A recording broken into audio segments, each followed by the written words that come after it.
नमस्कार दोस्तों। जिस प्रोसेस से नरेंद्र मोदी का जन्म हुआ होगा, मानव जाति में इसी पद्धति से सबका जन्म होता है।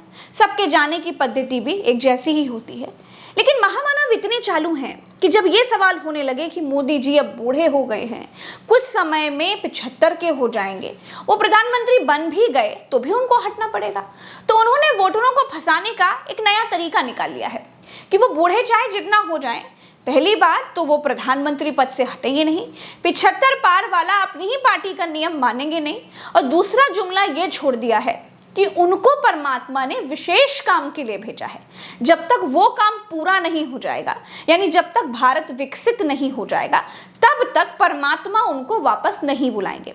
एक तरह से मोदी ये बताने की कोशिश कर रहे हैं कि मृत्यु पर उनका कंट्रोल है, बुढ़ापे पर उनका कंट्रोल है। ईश्वर ने मुझे किसी विशिष्ट काम के लिए भेजा है, परमात्मा ने मेरे लिए किसी पर्पज के लिए भेजा हुआ है। सत्ता के बड़े बड़े लालची राजा देखे, लेकिन परमात्मा के नाम पर गद्दी गर्म करने की इच्छा रखने वाला राजा पहली बार देखा है। अब यहाँ पर देखिए, सत्ता के भूखे राजा साहब का गला खराब है, बीच में खांसी भी आ गई है। ये आपके घर में बिजली कनेक्शन कटा के फिर अंधेरा कर देंगे। दोस्तों, मोदी लोगों की भावनाओं से खेलना, उनकी मान्यताओं से खेलना बहुत अच्छी तरीके से जानते हैं। मोदी को यह मालूम है कि भारत मान्यताओं का देश है। मूर्ति दूध पी रही है, ऐसी अफवाह उड़ जाती है तो पूरा इलाका सैकड़ों लीटर दूध लेकर खड़ा हो जाता है, और डर के माहौल में थाली बजवाकर मोदी जी ने इसका टेस्ट भी कर लिया है ना। दिन में 4 बार कपड़े बदलकर अपने आप को एक भी दिन छुट्टी न लेने वाला वो प्रोपेगेंडा भी फैलवा लिया है। मोदी ये कहना चाहते हैं कि उनके भीतर ईश्वरीय शक्ति है। वो तब तक मृत्यु लोक नहीं छोड़ेंगे जब तक भारत विकसित भारत नहीं बन जाता।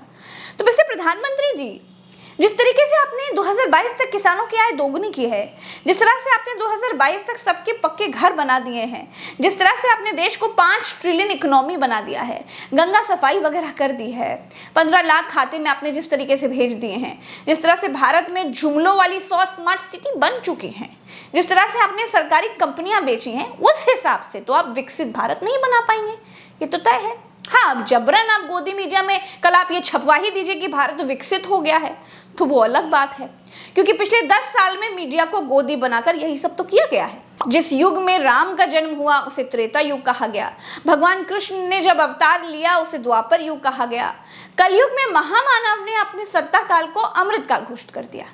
किसी ने नहीं कहा कि ये अमृतकाल है, लेकिन महामानव ने जबरन इसे अमृतकाल लिखवा दिया।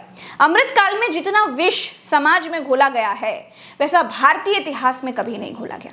महामानव भारत को किस एंगल से, किस जुमले से विकसित बनाएंगे, ये तो भाई परमात्मा ही जाने। जो आदमी अपने मणिपुर की हिंसा न रुकवा पाए और युद्ध रुकवाने का खुल्लम खुल्ला झूठ बोल दे, उस आदमी को परमात्मा कैसे विशेष काम के लिए चुन सकता है जी। अब रिश्तों की बात करूंगी तो बात बड़ी पर्सनल हो जाएगी, उसको छोड़ देती हूँ, वरना परमात्मा भी सोचेंगे कि लीजिए कैसे कैसे लोग मेरा नाम लेकर इस्तेमाल कर रहे हैं मेरा। आज मोदी जी की माता जी इस दुनिया में नहीं है, उनके ना होने पर मोदी जी कह रहे हैं कि वो बायोलॉजिकल नहीं है। क्या मोदी जी बायोलॉजिकल नहीं है?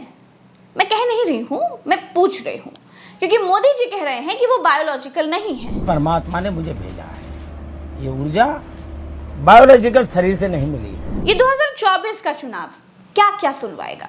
मोदी जी बायोलॉजिकल नहीं है, मोदी जी को परमात्मा ने भेजा है। अगला चरण भी अगर मोदी हारते हैं, वो ये भी कह सकते हैं कि वो उड़ सकते हैं, गायब हो सकते हैं, पानी पर चल सकते हैं, मुंह से आग निकाल सकते हैं। जैसे वो शक्तिमान झुक झुक झुक झुक करके इधर से उधर चला जाता था ना, वैसे वो भी ट्रैवल कर सकते हैं। आज की तारीख में ढोंगी बाबाओं और प्रधानमंत्री में बहुत ज्यादा अंतर नहीं रह गया। देश के प्रधानमंत्री चमचों के सामने इंटरव्यू में खुल के कहते हैं, मैं बायोलॉजिकल नहीं हूं, मैं बायोलॉजिकल नहीं हूं। जैसे आप सब हिंदुस्तान के की जनता, सारे जीव जो बायोलॉजिकल हैं, उनको नरेंद्र मोदी जी कहते हैं कि भैया आप सब बायोलॉजिकल हो, मैं बायोलॉजिकल नहीं हूं, मुझे परमात्मा ने ऊपर से भेजा है, मिशन के लिए भेजा है। अब अगर भैया सड़क पे आपको ये कोई कह दे तो आप उसे क्या कहोगे? क्या कहोगे?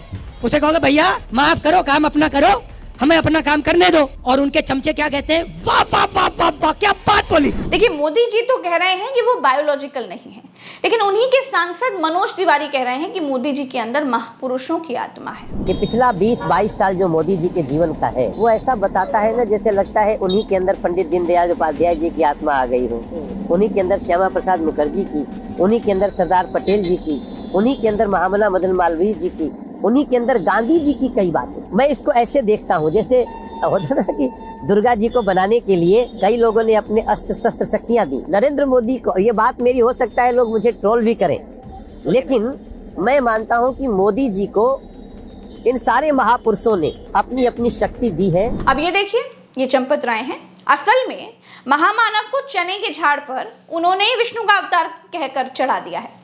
अब महामानव को सच में लगने लगा है कि वो अवतार ही है। प्रधानमंत्री इस देश के भगवान विष्णु का अवतार है। विश्व की राजनीति में भी हमने बड़े से बड़ा गद्दी से चिपका हुआ शासक देखा, लेकिन किसी ने गद्दी से चिपके रहने के लिए परमात्मा का सहारा नहीं लिया।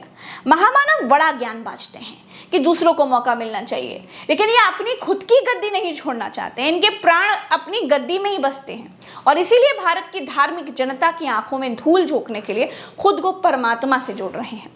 बहुत बड़ी बात नहीं होगी कि कुछ समय बाद ये खुद को कल की अवतार घोषित कर दें, क्योंकि महामानव को मालूम है कि अगर वो सत्ता से गए तो जो सत्ता में आएंगे वो महामानव का सारा प्रोपेगेंडा बेनकाब कर देंगे।